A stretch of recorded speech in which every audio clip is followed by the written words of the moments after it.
নমস্কার বন্ধুরা, শিপ্রা কিচেনে আপনাদের সবাইকে স্বাগত। আজ আমি নতুন ধরনের একটা রেসিপি নিয়ে চলে এসেছি আপনাদের সামনে। আজ আমি বানাবো, দেখুন, খাসির মাংস। এই মাংসগুলো আমি আগে থেকে ধুয়ে ভালো করে জলটা নিগড়ে নিয়েছি। আমি এই খাসির মাংস দুধ পোস্তর একটা ঝাল বানাবো। দেখুন কীভাবে বানাই। আমি গ্যাসটা অন করে প্রেশার কুকার বসিয়ে দিয়েছি। এবার আমি এই মাংসগুলোকে কষাতে হবে।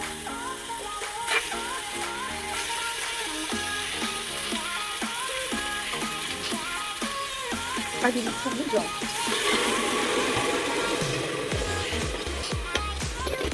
দেখুন পরিমাণ মতন জল।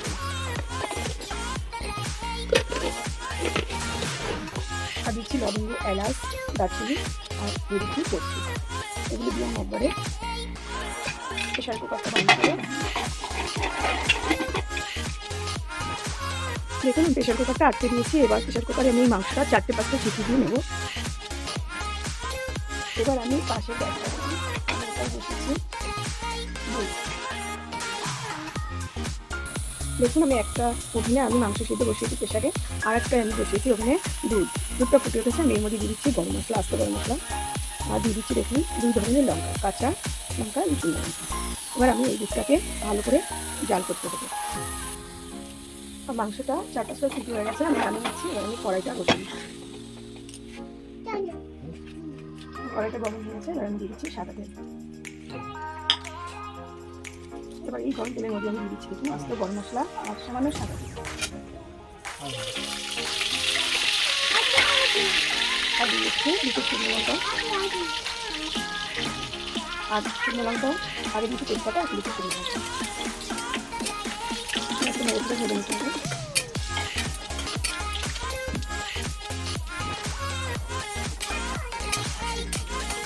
লঙ্কা ভাজা হয়ে গেছে। এবার আমি এর মধ্যে দিচ্ছি আগে থেকে পেঁয়াজ, রসুন, আদা, কাঁচা লঙ্কা একসঙ্গে আমি করে দিচ্ছি।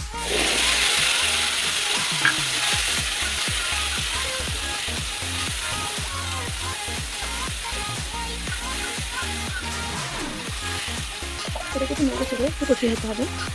এবার এর মধ্যে দিয়ে দিচ্ছি দেখুন সামান্য জিরে গুঁড়ো আর ধনে গুঁড়ো।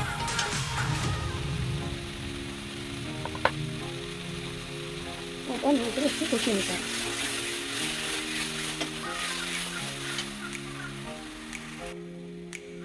মশলাটা কষানো হয়ে গেছে। এবার আমি সিদ্ধ করা মাংসটা প্রেশার থেকে এর মধ্যে দিয়ে নেড়ে চেড়ে আরেকটু কষিয়ে নেব।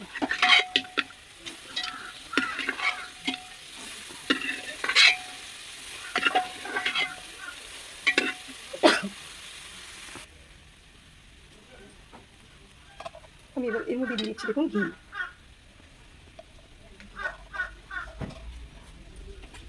আর দিয়ে দিচ্ছি আগে থেকে কাজু আর পোস্ত বাটা।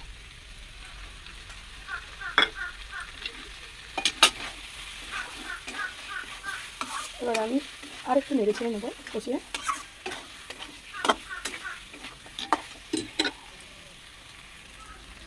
এবার দেখুন আমার মাংসটা কষানো হয়ে গেছে।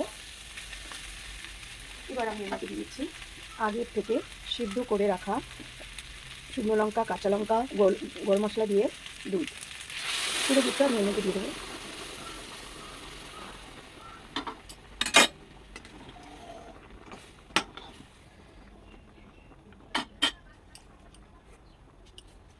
এবার কিছু সময়ের জন্য ঢেকে আমি এটাকে আরেকটু সিদ্ধ করে নেব।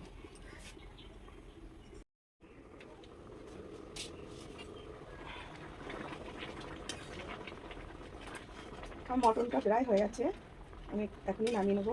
নামানোর আগে আমি এর মধ্যে দিয়ে দিচ্ছি দেখুন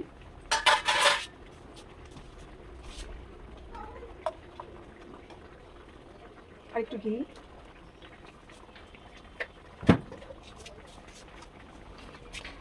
আর দিয়ে দেবো একটু গরম মশলার গুঁড়ো। এই গুঁড়োটাকে আমি বাড়িতে বানিয়েছি।